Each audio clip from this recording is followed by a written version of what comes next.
always have a favorite cartoon, right? I mean, some people like Dexter's Laboratory, some people like Sanjay and Craig, and all of that. But in my opinion, the thing that really makes this show is a cartoon with a premise. That's why today I'm going to go over what I personally think in least to greatest in order. What I think personally, top five cartoons that have the best premise I've ever seen. Okay, so first off, I'm gonna start with the fifth on this list, and that is SpongeBob SquarePants. Now, for all you fanboys out there, let me just say this is my personal opinion. If you don't agree with my opinion, that's all right. Tell me in the comments what you think your favorite premise of TV shows are.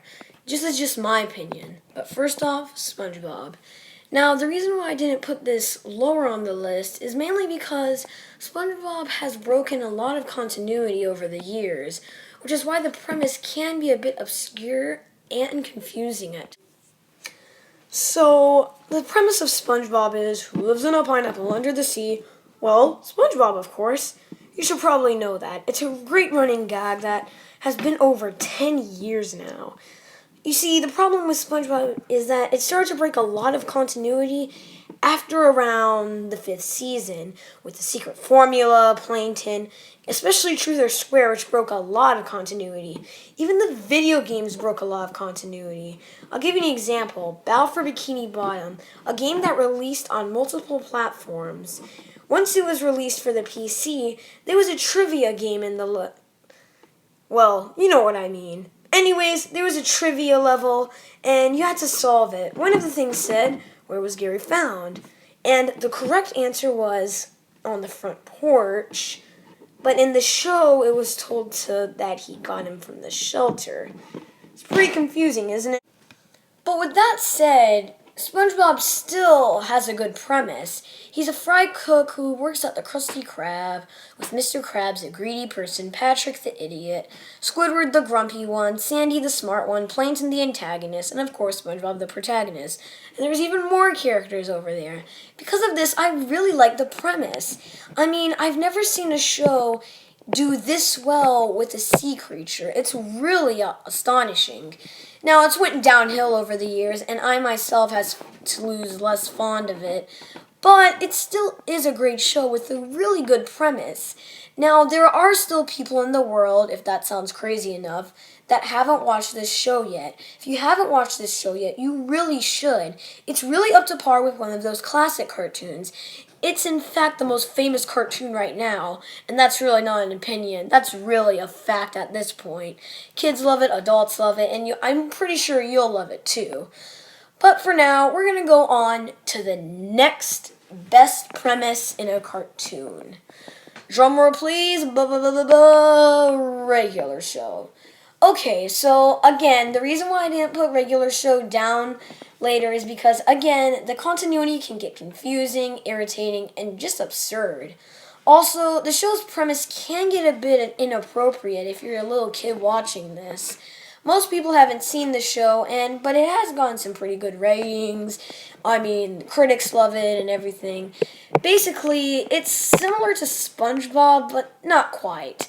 So there's these two animatronic animals or whatever living in the park that have to work there. They're slackers and they love Sloda. Mordecai and Rigby. Did I just say Sloda? Whatever. Mordecai's the blue jay, Rigby's the raccoon. They go on with their friends, Skips, Muscleman, Pops, High Five Ghost, Benson, and much more people. Mordecai has this crush on another jay thing, looks like a cardinal.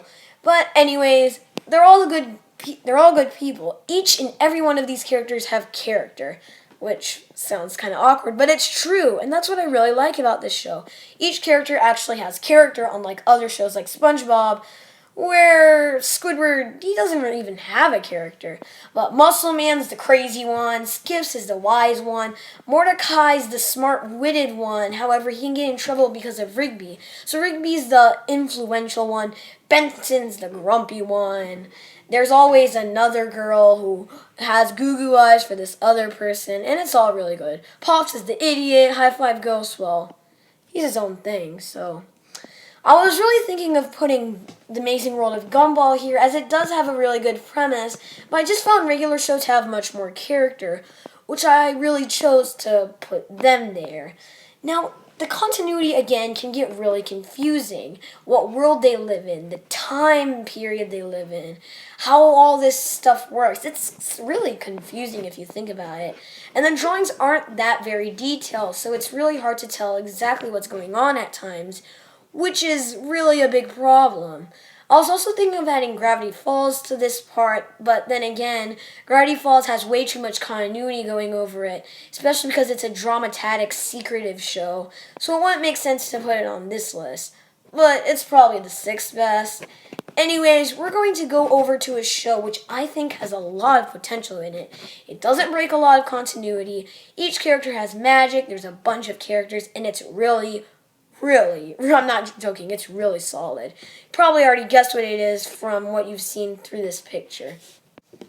Adventure Time has to be one of those more, how do I put this, unique shows.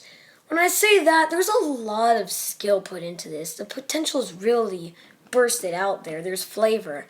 However, again, the reason why I didn't put this lower in this list is because it's really confusing. I mean, there's a lot of random characters that pop out of nowhere. Luckily, all these characters have personalities. I'm not joking. So, basically, the premise is that Finn is the last human on Earth with his adoptive brother, Jake. They live in a post-apocalyptic world of Earth with a crater inside it from a nuclear explosion that happened in the Cold War.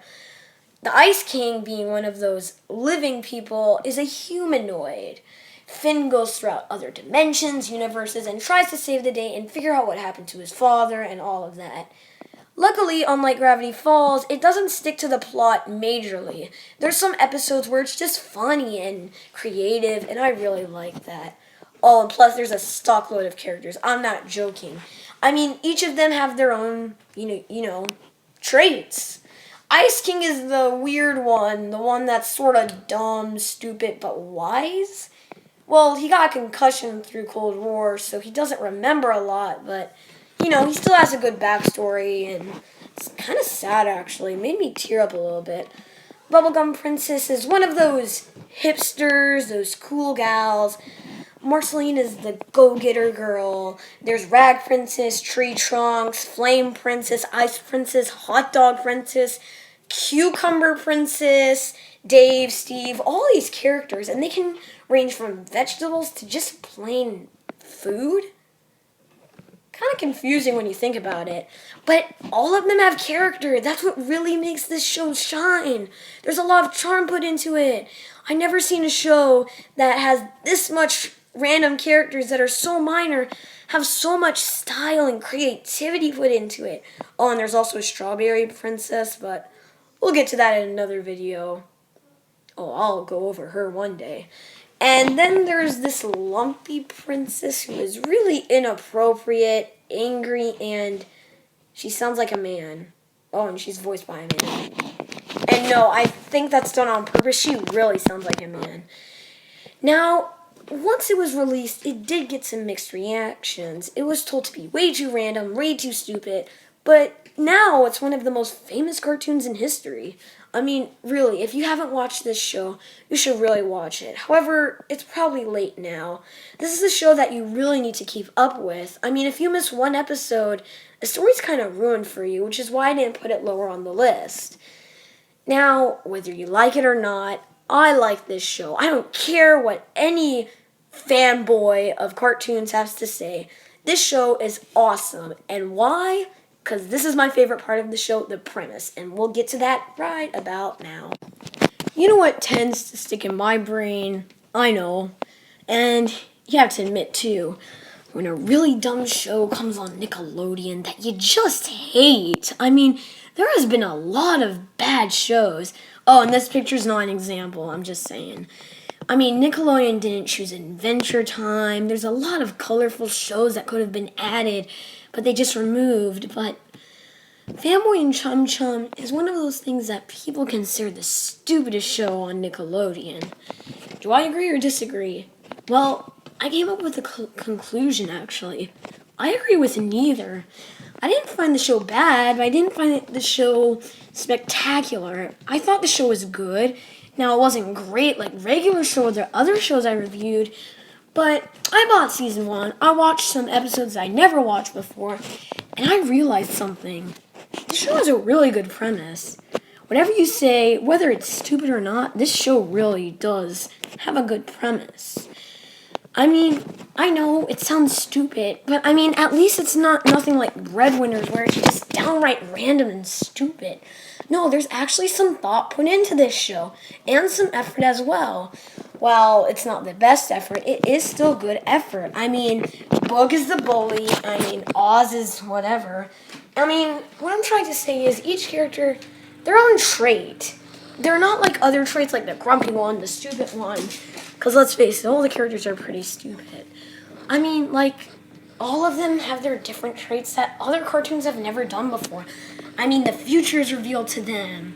Fanboy and Chum Chum on like I don't know, like they're drinking Frosty Freezy Freeze, which is like a reference to something drunk. I mean, that's how they became drunk, actually. I mean, is this even a kid's show? What am I talking about? Anyways, point is, there's a great premise to this show, and whether I like it or not, that's still pretty confusing. But I will say this, you have to admit, the show at least has some premise, and you have to give it some props for that, whether you hate the show or not. I mean, the art style, it's okay, kind of squiggly and surreal, and it's way too colorful and bright. But, I mean, if you haven't watched the show already, you really should. I mean, at least give it a try. I know you probably won't like it, but just go in depth. There's a lot of plot hole episodes that fill in the hole and the questions. I mean, well, it's not easy to find them now as Season 2 is not on DVD, sadly. I'm still a good fan of this show. I'm no big fan like I am of SpongeBob or Adventure Time or Fairly Odd Parents for that matter, but I really do think it's a show, at least giving it a chance. I recommend watching at least 5 to 10 episodes, and if you still don't like it, then I guess I can understand. I mean, if you're an adult like me, it does get stupid at times. Other than that, it's a really good show. Now, last one here, which I think has the best premise in any TV show I've ever seen before, the Fairly Odd premise. The Fairly Odd Premise. Yeah, that's a good name. The Fairly Odd Premise. The premise is fairly odd. Well, unless you're an odd parent. Now, basically, here's where it all began. There's a lot of premise put into this show. I just love it. I love the show. There's a lot of charm. Everything is here.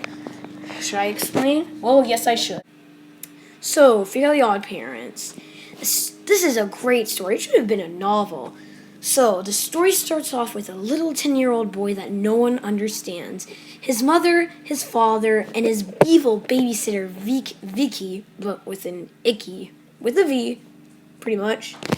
They're always giving him command. He's always doomed and gloomed, up in his bedroom, and broken up inside. He's always doomed and gloop inside his room, broken up instantly. But little do you know, actually. His magic little fish, the crab, his every wish. 'Cause in reality, there are his odd parents, fairly odd parents with wands and wings, 20 crowny things. Odd parents, fairly odd parents, wishing a lot of stuff like hot dogs and peanuts. All this food, giant milkshake, what the heck's going on? Blah. Trilogies, movies, all of this stuff, and Fairly Odd Parents, it's up to par with SpongeBob. So, Timmy is a ruined 10-year-old boy with a bad life. Once wishing for a magic 9 ball, he finds Fairly Odd Parents in it, which change his life. Problem I have with this show is continuity. I mean, the live action stuff just breaks it majorly and sort of disappointing. I really like Fairly Odd Summer because the ending was kind of a twist. Poof doesn't have character. I mean, where's the dog in Fairly Odd Baby? I mean, Fairly Odd Berry. Berries. Fairly Odd Summer. Blech. What I'm trying to say is, this show can get pretty confusing at times. But, I mean, Chip Skylark, Ned, Kiss, all these characters, they really come together. And more than any other show I've ever seen. Unlike other shows, they really have a connection between each other. Everything in their universe and all of this. It's sort of a secretive drama type show, and it can get really funny at times. No, I'm not joking. It can get really, really funny. Sadly, however, the continuity is pretty scarce.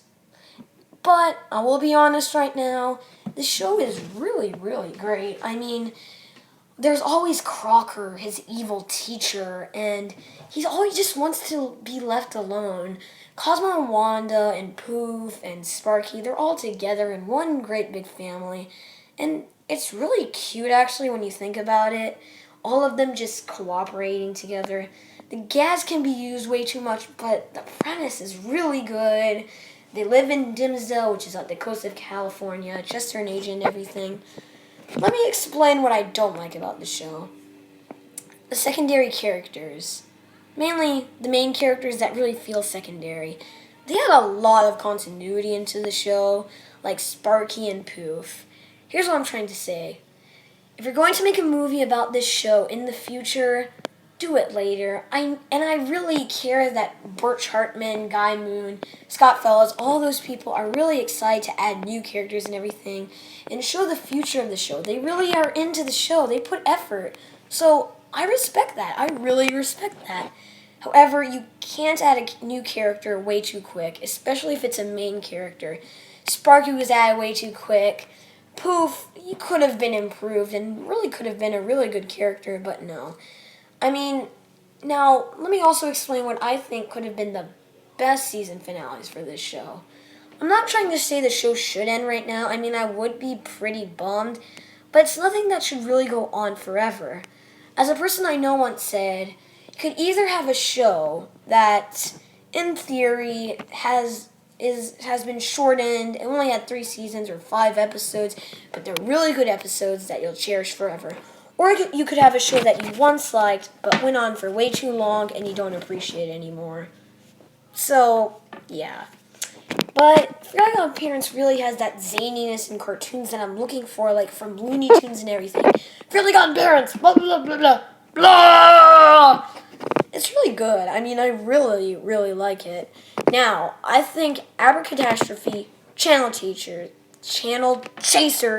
Wishology, Fairly Odd Movie, A Fairly Odd Summer, and Fairly Odd Baby, Meets the Odd Parents, Sparky the Dog. There's a lot of stuff that would really end the show onto a good part, but, I mean, the chances of having a season finale is the chances of it getting into theaters. There was once a Paramount Pictures movie about it in development, which I think later turned into Wishology. But the script was written, but it was out of production.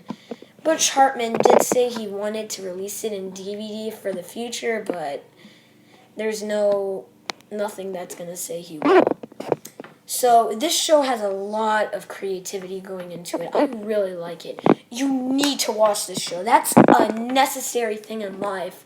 If you want to love your life, you need to buy some now. I would recommend watching Watching Wishology. That's a really good beginning if you're into the series. And I really like it. I really hope this show goes to big parts of being like SpongeBob, going into theaters, having a lot of merchandise, video games, a lot of stuff. It hasn't done that already, but the premise is so good. I love it. It's not my favorite show in the world, but it definitely isn't the worst. It's a really good show, and that's because of the premise. That has to be my favorite part about the show, the premise. Like I said before, if you haven't watched this already, watch it now. So, Fairly Odd Premise, Fairly Odd Parents, whatever you want to call it. Be sure to like, comment, and subscribe. I'm Welcome to the Table. Later, I'm going to be reviewing Welcome to the Wayne, which is where I got my inspiration for this channel. So, until then, WTTW, WTTT, whatever you want to call it. I'm Welcome to the Table, Welcome to the Wayne, whatever you want to call it. Peace.